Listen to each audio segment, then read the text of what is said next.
Hello everyone, good morning to all, welcome back to Parcham. आज हम discuss करने वाले हैं 15 अक्टूबर के करंट अफेयर्स और आज हम काफ़ी इंपॉर्टेंट पर्सन्स के बारे में डिस्कशन करने वाले हैं। ओके, सो वीडियो को लास्ट तक देखना है। लास्ट में बहुत सारे क्वेश्चन आप लोगों के लिए रिवीजन के लिए हैं, उन क्वेश्चन के आंसर करने की कोशिश कीजिएगा एंड वीडियो के एंड में आपको क्वेश्चन ऑफ द डे मिलेगा जिसका आंसर आप हमें कमेंट सेक्शन में दे सकते हैं। अगर आज की क्लास की करंट अफेयर्स की पीडीएफ लेनी है तो आपको परचम का टेलीग्राम ज्वाइन करना होगा, वहाँ से आप free of cost current affairs की पीडीएफ ले सकते हैं। तो सबसे पहले हम बात कर लेते हैं 15 अक्टूबर के कुछ इंपॉर्टेंट डे, क्योंकि आज एक बहुत खास दिन है।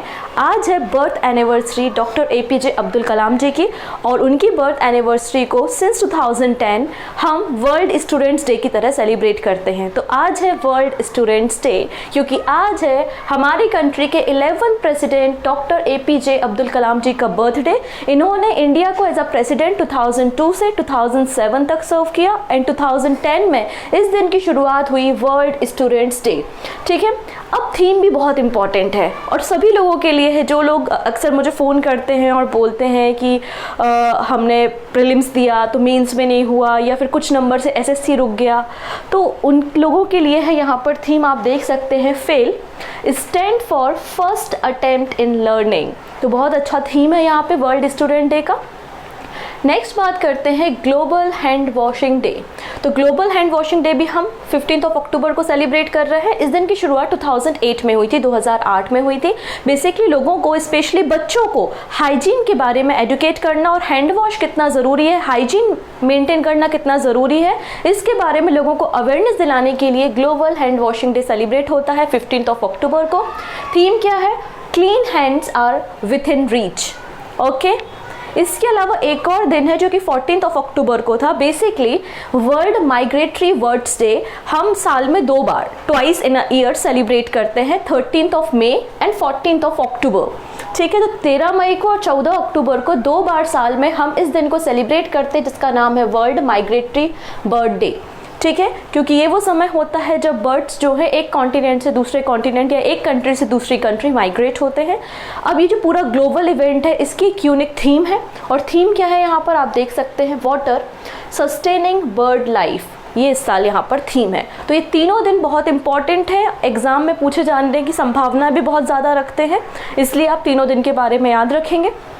इसके अलावा आपको तो जानकारी है ही कि एसएससी जनरल अवेयरनेस का हमने टारगेटेड कोर्स लॉन्च किया है 2024 के जो एसएससी के डिफरेंट एग्जाम होने वाले हैं उनके लिए, जहां पर आपको प्रीलिम से लेकर मेंस तक की तैयारी कराई जाएगी। आप सब्जेक्ट वाइज या फिर पूरा कोर्स भी परचेस कर सकते हैं जिसमें आपको रिकॉर्डेड वीडियो लास्ट 5 ईयर के पीवाईक्यू के वीडियो के साथ आपको मिल जाएंगे। कोर्स को कहाँ से लेना है तो परचम के एप्लीकेशन पे भी आपको कोर्स मिल जाएगा या फिर perchamclasses.in हमारी वेबसाइट है, वहाँ पर भी आपको कोर्स मिल जाएगा। इसके अलावा एक छोटी सी अपडेट और है, देखते हैं क्या है वो अपडेट। सो अक्सर स्टूडेंट पूछते हैं हम यूपीएससी की तैयारी करना चाहते हैं, कौन सी बुक को हमें फॉलो करना चाहिए जहाँ पे हमें अपडेटेड एंड एक्यूरेट डेटा मिले। तो यहाँ पर देख सकते हैं आप, ओसवाल बुक के द्वारा कुछ बुक की सीरीज को लॉन्च किया है। इन बुक को मैं आपको सजेस्ट करूंगी जहाँ पे अपडेटेड डेटा आपको मिलेगा, माइंड मैप के साथ एमसीक्यू मिलेंगे, इसके अलावा आपको डिटेल एक्सप्लेनेशन भी मिलेगा। यहाँ पर 2 इंपॉर्टेंट बुक जो है लॉन्च की गई है बाय द ओसवाल बुक। सबसे पहली बुक है एनसीईआरटी का कंपाइलेशन। बेसिकली जब आप यूपीएससी की प्रिपरेशन करते हो, किसी टीचर से बात करते हैं तो टीचर आपको बोलता है क्लास 6 से लेकर 12 तक के एनसीईआरटी को पढ़ लीजिए, जो कि अपने आप में बहुत डिफिकल्ट टास्क होता है। क्यों ना एक ही जगह पे हमें सारा डेटा मिल जाए और हम आसानी से उसको रीड आउट कर सकें। यहाँ पर ओसवाल बुक्स के द्वारा एनसीईआरटी की बुक लॉन्च की गई है, बेसिकली कंपाइलेशन है क्लास 6 से लेकर क्लास 12 तक। इस तरीके से क्लास वाइज आपको इंडेक्स भी मिल जाएगा जहाँ पे पूरा डेटा कवर किया है, एमसीक्यू भी मिलेंगे डिटेल एक्सप्लेनेशन के साथ। इसके अलावा ओसवाल बुक्स के द्वारा यहाँ पर पावर बैंक को लॉन्च किया गया है। पावर बैंक की एक सीरीज है, सब्जेक्ट वाइज अवेलेबल है। 1000+ एमसीक्यू आपको मिलेंगे आपकी UPSC and state PSC exam की प्रिपरेशन के लिए, जिसमें इस तरीके से आपको माइंड मैप भी मिल जाएगा डिटेल एक्सप्लेनेशन के साथ। तो इन बुक्स को आप परचेस कर सकते हैं, लिंक आपको डिस्क्रिप्शन में दी गई है, लिंक पे क्लिक करके आप इन बुक्स को परचेस कर सकते हैं।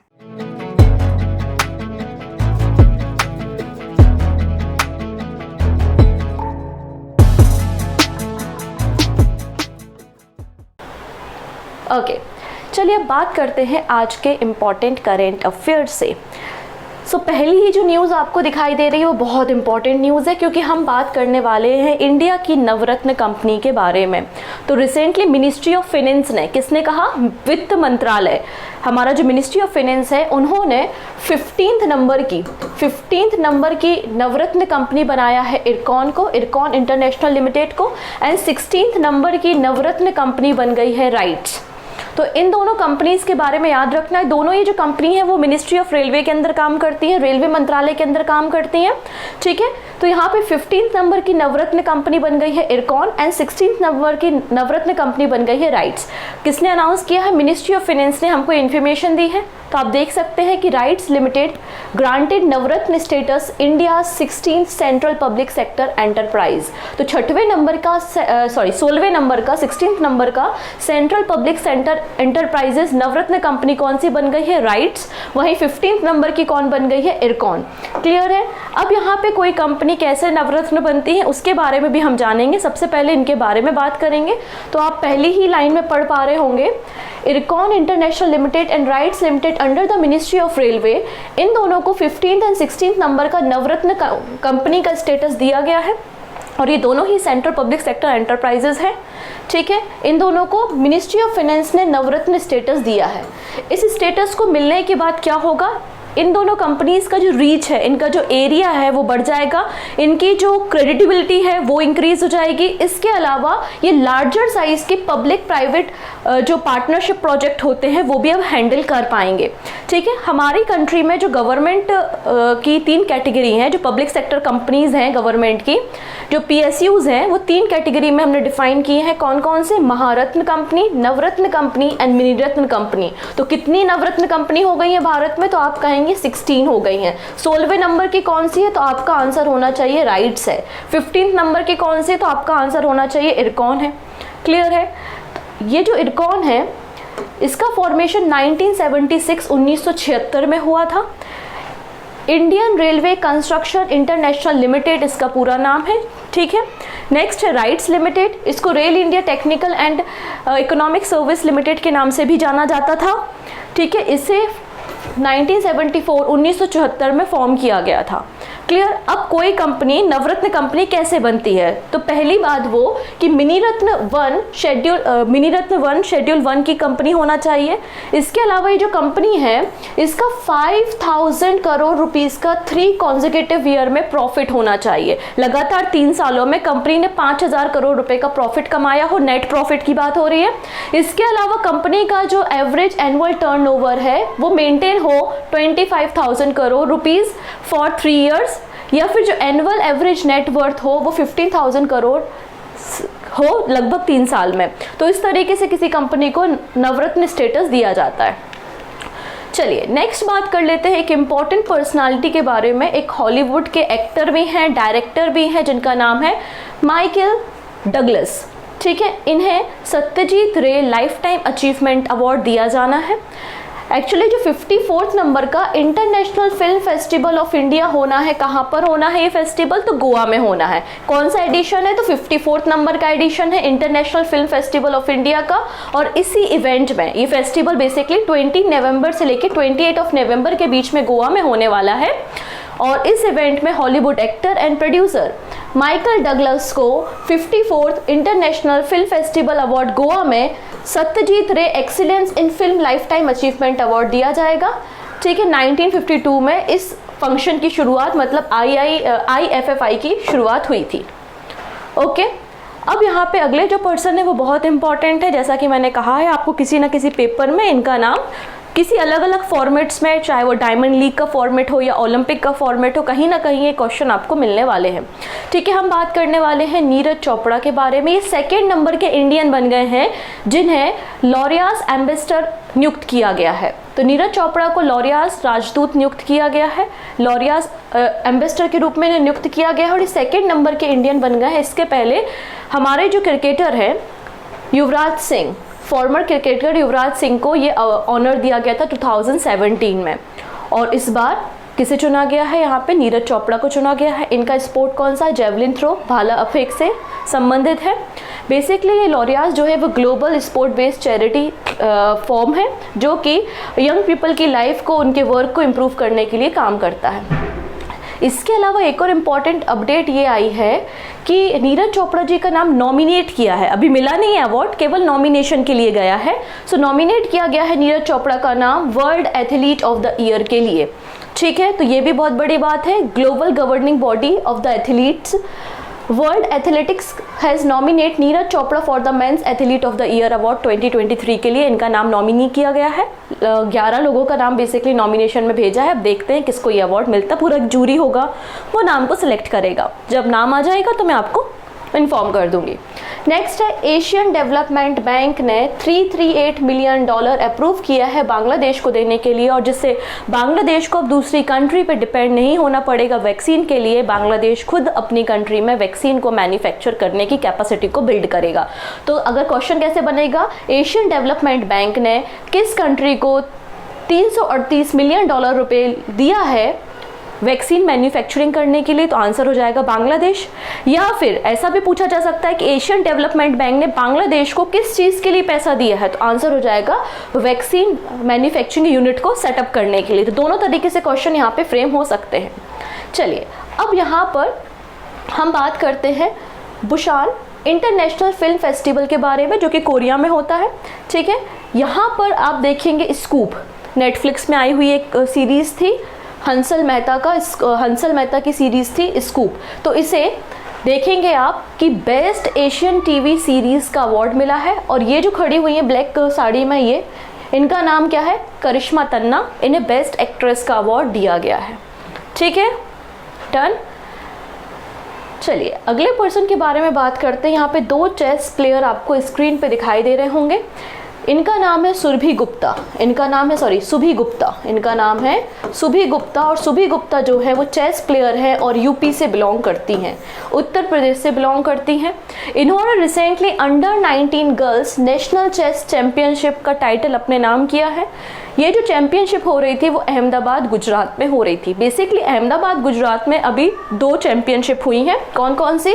52nd नंबर की national junior under 19 open chess championship and 37th national junior under 19 girls chess championship. तो ये जो 37 national junior under 19 girls chess championship हुई है, उसमें सुभी गुप्ता ने ये टाइटल अपने नाम किया है और ये यूपी से बिलोंग करती हैं। वहीं जो 52 नंबर का national junior under 19 open chess tournament हुआ था, उसमें तेलंगाना के अधिरेड्डी अर्जुन ने इस टाइटल को अपने नाम किया है। तो ये दोनों चेस प्लेयर हैं। इनकी जो स्टेट है आपको याद रखना है और इनके नाम याद रखने हैं। ठीक है, चलिए नेक्स्ट बात करते हैं। यहाँ पर आई होप कल का मैच आप लोग ने एंजॉय किया होगा। इसके पहले एक और मैच हुआ था अफगानिस्तान के साथ इंडिया का, अरुण जेटली क्रिकेट स्टेडियम दिल्ली में। तो उसमें वर्ल्ड कप में सबसे अधिक, मतलब जो ODI वर्ल्ड कप है, उसमें सबसे अधिक 6 लगाने का जो रिकॉर्ड बनाया है वो किसने बनाया है? रोहित शर्मा ने बनाया है। ठीक है, तो रोहित शर्मा का नाम आप याद रख सकते हैं। ओके, अगले जो पर्सन न्यूज़ में है, इनका नाम है सच्चिदानंद मूर्ति। क्या नाम है इनका? सच्चिदानंद मूर्ति। कौन है ये? जर्नलिस्ट थे, रिसेंटली इनकी डेथ हो गई है। ठीक है, तो well known journalist and the former resident editor of Malayalam Manorama Sachchidanand Murthy has passed away. इन्होंने द वीक मैगजीन और मलयालम मनोरमा डेली में एज ए एडिटर के रूप में काम किया है। जर्नलिस्ट थे और इनकी डेथ हो गई है। तो क्वेश्चन केवल इतना पूछा जाएगा कि सच्चिदानंद मूर्ति जिनकी रिसेंटली डेथ हो गई है वो किस फील्ड से थे? तो आंसर हो जाएगा पत्रकारिता से, जर्नलिज्म से जुड़े हुए थे। डन। चलिए, अब यहाँ पे एक और पर्सन के बारे में हम बात करते हैं। ये है फॉर्मर इंग्लैंड कैप्टन जिनका नाम है एलिस्टेयर कुक। इन्होंने क्रिकेट से रिटायरमेंट अनाउंस कर दिया है। तो इंग्लैंड के पूर्व कप्तान एलिस्टेयर कुक ने क्रिकेट से संन्यास की घोषणा कर दी है। तो पूछा जाएगा एलिस्टेयर कुक जिन्होंने रिसेंटली रिटायरमेंट अनाउंस कर दिया है वो किस कंट्री से थे? सो आंसर हो जाएगा इंग्लैंड के प्लेयर हैं, क्रिकेटर हैं। इसके अलावा यहाँ पर आप देखते हैं कि लद्दाख में 2 डे लद्दाख जास्कर फेस्टिवल का 8th एडिशन रिसेंटली कंक्लूड हुआ है। 13 से लेकर 14 अक्टूबर के बीच में इस फेस्टिवल का आयोजन किया गया था। तो ये क्वेश्चन कोई नहीं पूछेगा कि लद्दाख जास्कर फेस्टिवल कहाँ पर होता है, नाम में लिखा है कि लद्दाख में होता है। 8 एडिशन हुआ था, ये भी नहीं पूछेगा। वो ये पूछेगा आपसे आजकल जो फॉर्मेट चल रहा है, आप SSC 2023 के पेपर को देखिए, फॉर्मेट ये चल रहा है कितने दिन का त्यौहार था, कितने दिन का फेस्टिवल था। तो आंसर हो जाएगा 2 डे, 2 डेज का ये फेस्टिवल था। ठीक है, ओके चलिए अब आगे हम बात करेंगे यहाँ पे प्रेसिडेंट कलर अवार्ड के बारे में, ठीक है। 3 Naga youngest Naga battalion gets president colour. तो यहाँ पे 3rd battalion of Naga regiment जिसका नाम है 3 नागा, 3rd बटालियन है नागा रेजिमेंट की जिसका नाम है 3 नागा, इसे रिसेंटली प्रेसिडेंट कलर अवार्ड दिया है। और ये कलर अवार्ड जो है किसने प्रेजेंट किया है ने, army chief general Manoj Pande ji के द्वारा president colour award 3rd battalion of Naga regiment को दी गई। ये जो 3rd battalion of Naga regiment है इसका फॉर्मेशन 1 अक्टूबर 2009 में हुआ था। और कहाँ पर तैनात है, तो आंसर हो जाएगा कुमायूं हिल्स में आपको ये देखने को मिलेगी। इनकी जो कलर परेड हुई थी ना, वो परेड भी कुमायूं रेजिमेंट सेंटर रानीखेत उत्तराखंड में आयोजित की गई थी। क्लियर। अब यहाँ पे प्रेसिडेंट कलर अवार्ड के बारे में बात करते हैं तो इसको प्रेजेंट किया जाता है बाय प्रेसिडेंट ऑफ इंडिया। उनके बिहाफ पे कोई और भी दे सकता है जिनको वो ऑर्डर दे। कोई भी यहाँ पे रेजिमेंट है, कोई पुलिस यूनिट है जिनको 25 ईयर्स ऑफ सर्विस हो चुका है मिनिमम, वो एलिजिबल होते हैं। 27 ऑफ मई 1951 में पहली बार ये अवार्ड दिए गए थे। President colour award highest honour है। बेसिकली जो कोई भी मिलिट्री यूनिट होती है इंडिया की, उनको अपने वर्क के लिए, उनके परफॉर्मेंस के लिए बेसिकली दिया जाता है। इसको निशान के नाम से भी जाना जाता है, ठीक है। डन। नेक्स्ट है, ये है जूही। जूही जो कि एक एलिफेंट है, देख लिया जूही को। ओके चलो बहुत अच्छा किया। और बाजू में कौन खड़े हैं जूही के, ये है हेमंत सोरेन। हेमंत सोरेन कौन है, झारखंड के मुख्यमंत्री हैं। तो Jharkhand CM Hemant Soren unveil mascot Juhi for the women Asia championship trophy 2023 in Ranchi. So पहला question, women's Asian championship trophy 2023 कहाँ पर होगी, तो झारखंड के रांची में होगी। 27 अक्टूबर से लेकर 5 नवंबर के बीच में इसको खेला जाना है रांची में, ठीक है। और जिसके लिए मैस्कॉट कौन है, जूही। तो जूही कौन है, एक एलिफेंट है। और हमारी जो हॉकी वीमेन्स टीम की कैप्टन है वो है सविता पुनिया। सविता पुनिया यहाँ पे हमारी टीम को लीड करने वाली है as a captain. Done. Next है, अब ये कहानी मैं 2 दिन से पढ़ा रही हूँ लेकिन अब यहाँ पे कुछ और चेंजेस हुए हैं तो इसलिए हम वापस से पूरी न्यूज़ को कवर कर ही लेते हैं, ठीक है।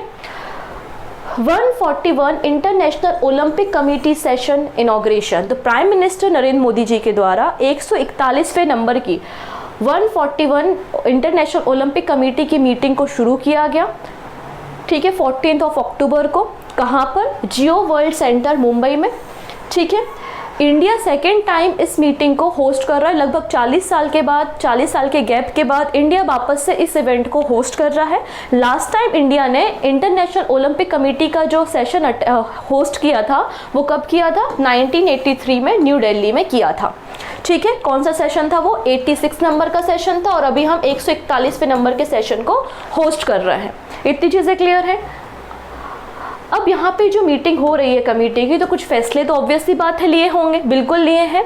तो एक नया फैसला ये लिया गया है कि जो 2028 के लॉस एंजलिस में ओलंपिक गेम्स होंगे उसमें क्रिकेट को इंक्लूड किया गया। काफ़ी लंबे समय से डिमांड थी क्रिकेट को ओलंपिक्स में शामिल करने की, तो वो डिमांड फुलफिल हो जाएगी 2028 के लॉस एंजलिस के ओलंपिक्स में, ठीक है।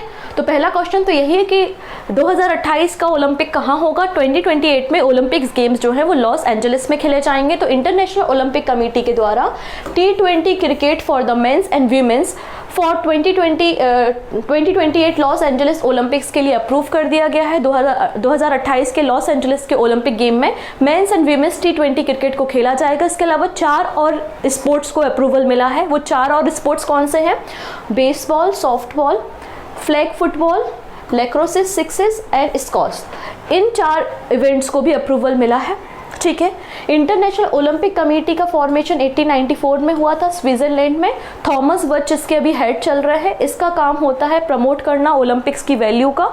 और जो हमारे विंटर ओलंपिक्स और नॉर्मल ओलंपिक्स होते हैं, summer Olympics and winter Olympics, उनको होस्ट करना, उनको मैनेज करने का काम जो है वो कौन करती है, हमारी इंटरनेशनल ओलंपिक कमेटी करती है। अब यहाँ पर एक और फैसला लिया गया अबाउट द रशिया। यहाँ पे जो रशिया ओलंपिक कमेटी है उसको सस्पेंड कर दिया गया है bye IOC। So international Olympic committee ने के एग्जीक्यूटिव बोर्ड के द्वारा ये सैंक्शन लगाए गए हैं, किस पे, रशियन ओलंपिक कमेटी पे सैंक्शन लगाए गए हैं। और कहा गया है कि रशिया ने जो ओलंपिक चार्टर है उसकी कंडीशन को फुलफिल नहीं किया, उसके लॉस को ब्रीच करने का काम, कानूनों को तोड़ने का काम किया है रशिया ने। इसलिए आईओसी ने सस्पेंड कर दिया है रशियन ओलंपिक कमेटी को। एग्जीक्यूटिव बोर्ड ने ये कहा है मेंशन करते हुए कि हमारा जो ओलंपिक चार्टर है उसमें लिखा है कि आप यहाँ पर नेशनल ओलंपिक कमेटी जो है, मतलब लिखा है कि रशियन ओलंपिक कमेटी जो है वो उसने बहुत लंबे समय से नेशनल ओलंपिक कमेटी को डिफाइन नहीं किया है। The executive board in their statement mentioned that Russian Olympic Committee is no longer entitled to operate in a national Olympic committee। इसलिए जो कि ओलंपिक चार्टर में डिफाइन है। इसके अलावा जो रशिया का और यूक्रेन का वॉर चल रहा है तो उसमें यह भी कहा है कि टेरिटोरियल इंटीग्रिटी को भी ब्रीच करने का काम रशिया ने किया है। इसलिए रशिया को सस्पेंड किया जाता है, रशियन ओलंपिक कमेटी को सस्पेंड किया जाता है by the international Olympic committee executive board. इसके लिए क्या होगा, रशिया को फंडिंग नहीं मिलेगी। जो ओलंपिक मूवमेंट्स होते हैं उनके लिए कोई भी फंडिंग रशिया को नहीं दी जाएगी। अब प्लेयर्स का क्या होगा, तो यहाँ पर ये बात कही गई है कि प्लेयर फ्री हैं, मतलब वो न्यूट्रल रशिया के फ्लैग के नीचे नहीं, एक इंडिविजुअल तरीके से ओलंपिक गेम्स में पार्टिसिपेट कर सकते हैं। लेकिन ये बात भी मेंशन की गई है कि अभी फिलहाल के लिए इस डिसीजन को हम अपने पास होल्ड करते हैं, रिजर्व रखते हैं। तो ये बात भी यहाँ पर कही गई है। ओलंपिक गेम्स जो पेरिस में होने वाले हैं 2024 में, तो उसमें रशियन प्लेयर पार्टिसिपेट करेंगे या नहीं, अभी इस बात का जो डिसीजन है वो पूरे तरीके से सामने नहीं आया, उसे होल्ड कर लिया गया है। क्लियर है। चलिए नेक्स्ट बात करते हैं दुर्गा पूजा ट्रैम्प के बारे में। दुर्गा पूजा की शुरुआत हो चुकी है और इसके लिए कोलकाता के 150 साल पहले जो ट्रैम्प शुरू हुई थी उसका मेकओवर किया गया है फॉर दुर्गा पूजा। आप देख सकते हैं स्क्रीन में कितने अच्छे तरीके से इसको डिज़ाइन किया गया है। ठीक है, Kolkata tram get special puja makeover to celebrate 150 years of tramway. Tollygunge से लेकर इस ट्रैम्प की शुरुआत होगी और आसपास में जितने भी बड़े बड़े लार्ज पूजा पंडाल होंगे उनको ये कवर करेगा। ठीक है, और दुर्गा पूजा तो खास है ही, जिसको यूनेस्को हेरिटेज लिस्ट में भी जगह मिली है, ये बात आपको पता है। क्लियर। अब यहाँ पे जो आर्ट वर्क है तो ऑब्वियसली बात है देवी जी का मूर्ति के अलावा यहाँ पर जो आर्ट वर्क किया गया है वो सिंदूर खेला एंड धुमनुची डांस को भी यहाँ पर जो है आर्ट वर्क में शामिल किया गया है, मतलब मेकओवर करने में बनाया गया है। ठीक है, कोलकाता की जो आइकॉनिक ट्रैम्प है इसकी शुरुआत 1873 में की गई थी। डन। चलिए अब हम कुछ MCQ देख लेते हैं। पहला क्वेश्चन है, क्वेश्चन के आंसर करने की कोशिश कीजिएगा, सारी बातें मैंने आपको पढ़ाई हुई हैं। इंडिया का स्कोर ग्लोबल हंगर इंडेक्स में क्या रहा है, तो 28.7। ओके, ऑप्शन डी बिल्कुल करेक्ट हो जाएगा। ग्लोबल हंगर इंडेक्स किस ऑर्गेनाइजेशन के द्वारा पब्लिश किया जाता है, तो concern world wide and wealth hunger life के द्वारा। ऑप्शन सी बिल्कुल करेक्ट हो जाएगा। नेक्स्ट है, अब यहाँ पर लेक लड़की योजना, मैंने लाडली बोला था, लाडली का तो मोनोपोली है MP के पास, है ना, जितनी भी स्कीम लाडली वाली होती है तो वो MP लॉन्च करता है। यहाँ पर है ये लेक लड़की योजना, जो कि किसने शुरू की गई है, महाराष्ट्र गवर्नमेंट के द्वारा शुरू की गई है। ऑप्शन डी बिल्कुल करेक्ट हो जाएगा। ठीक है, नेक्स्ट है, ग्लोबल हंगर इंडेक्स में भारत की रैंकिंग क्या है, तो 111। Option D. Next, national game 2023 जो कि गोवा में होस्ट किए जाएंगे, ये कौन सा एडिशन है, आंसर हो जाएगा 37। Option C. नेक्स्ट है, रिसेंटली किस कंपनी को नवरत्न स्टेटस दिया गया है, तो राइट्स को दिया गया है। 16th नंबर की नवरत्न कंपनी बन गई है। ऑप्शन बी बिल्कुल करेक्ट है। Reason behind the suspension of Russian Olympic committee is violation of territorial integrity. Option A is the right answer. Next है, 54th international film festival Goa में होने वाला है, इसमें Satyajit Ray excellence film lifetime achievement award किसे दिया जाएगा, तो Hollywood actor and director Michael Douglas. Option C. Next, who has been appointed as a Laureus ambassador, तो आंसर हो जाएगा नीरज चोपड़ा, सेकेंड इंडियन है। नेक्स्ट है, which country funded the Padma bridge rail link in the Bangladesh, तो बांग्लादेश में ये जो पद्म ब्रिज बनाया गया है उसका फंडिंग किसने किया है, तो चाइना। नेक्स्ट है, वर्ल्ड बेस्ट एम्प्लॉयर 2023 लिस्ट में एकमात्र इंडियन कौन सी PSU कंपनी शामिल हुई है, सो आंसर हो जाएगा NTPC। Option D. Puja special tram which was seen in the news recently is associated with which state, answer हो जाएगा वेस्ट बंगाल। Option D. ठीक है, नेक्स्ट है, this is I think question of the day. Yes, this is question of the day. पूछा जा रहा है कि चाइल्ड वास्टिंग, ये जो टर्म है वो ग्लोबल हंगर इंडेक्स में यूज़ किया गया और इसमें चाइल्ड वास्टिंग में इंडिया सबसे आगे है परसेंटेज वाइज, तो आप इंडिया का क्या परसेंटेज है और एक्चुअली चाइल्ड वास्टिंग होती क्या है, 4 ऑप्शन है, ये दोनों क्वेश्चंस के आंसर आप हमें कमेंट सेक्शन में देंगे। बाकी बातें हम अपकमिंग वीडियो में करेंगे, काफ़ी कुछ और भी बताना है, जैसे कि पीयूष गोयल जी के द्वारा भी इंटेलेक्चुअल अवार्ड्स भी दिए गए हैं, वो भी आपको डिस्कस करने हैं, लेकिन आने वाले वीडियो में हम डिस्कस करेंगे। सो मिलते हैं नेक्स्ट वीडियो में, take care and bye bye.